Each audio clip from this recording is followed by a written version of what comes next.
नमस्कार मित्रों, स्वागत है आप सभी का द गुरु टेल्स पर। आज की हमारी कहानी है मेनका ने क्यों ठुकरा दिया विश्वामित्र का प्यार। तो चलिए शुरू करते हैं। भयानक वन में एकांत में बैठे ऋषि विश्वामित्र तपस्या में लीन थे। पृथ्वी अपनी गति से घूम रही थी, लेकिन विश्वामित्र अपनी तपस्या में इस तरह समर्पित थे कि उन्हें बाहर की दुनिया की कोई खबर नहीं थी। धीरे धीरे उनके तप के प्रभाव से स्वर्ग में इंद्र का सिंहासन डोलने लगा। इंद्र ने मेनका को धरती पर जाने का आदेश दिया। इंद्र ने स्वर्ग की सबसे खूबसूरत अप्सरा मेनका को बुलाया और उससे धरती पर जाने का आदेश दिया। इंद्र को पूरा विश्वास था कि विश्वामित्र मेनका की खूबसूरती में ऐसे खो जाएंगे कि अपनी तपस्या छोड़ देंगे। नारद मुनि से विश्वामित्र के बारे में सुनकर इंद्र हुए चिंतित। नारद मुनि ने देवराज इंद्र को बताया कि पृथ्वी लोक में एक ऋषि वन में घोर तपस्या में लीन है। उनकी तपस्या में किसी भी विघ्न से कोई असर नहीं पड़ रहा है।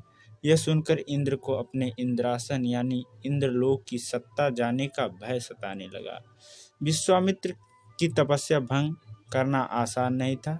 कई कई सालों से तपस्या में बैठे विश्वामित्र का शरीर पत्थर की तरह कठोर हो चुका था।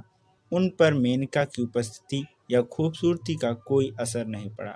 वह काम को अपने वश में कर चुके थे। कामदेव ने अपने तीरों से विश्वामित्र पर निशाना साधा। मेनका में वे सभी गुण थे जो मृत्यु लोक की एक नारी में होने चाहिए।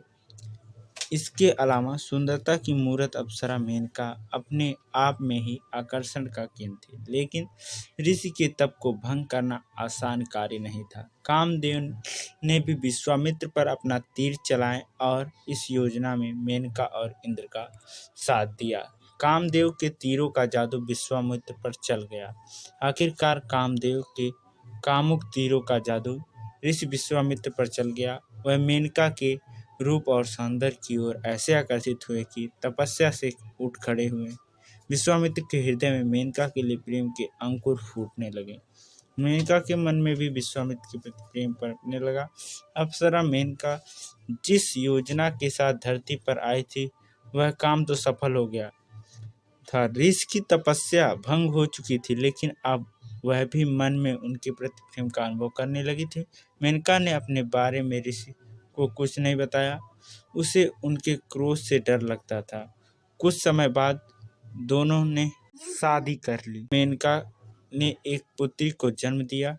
मेनका को यह भी डर था कि अब अगर वह विश्वामित्र के का साथ छोड़कर चली गई तो वह दोबारा तपस्या में बैठ सकते हैं। उनके साथ गृहस्थ आश्रम बिताने में कुछ वर्षों बाद मेनका ने एक पुत्री को जन्म दिया। अब सन्यासी विश्वामित्र पूरी तरह गृहस्थ बन चुके थे। इंद्र ने मेनका को कहा, स्वर्ग वापस चलो। मेनका अपनी नन्ही पुत्री के साथ खेल रही थी कि तभी देवराज इंद्र प्रकट हुए। देवराज ने मेनका को याद दिलाया कि वह कोई साधारण स्त्री नहीं बल्कि स्वर्ग की अप्सरा है। इंद्र ने कहा कि अब धरती पर उसका काम खत्म हो चुका है, इसलिए वह स्वर्ग लौट आए।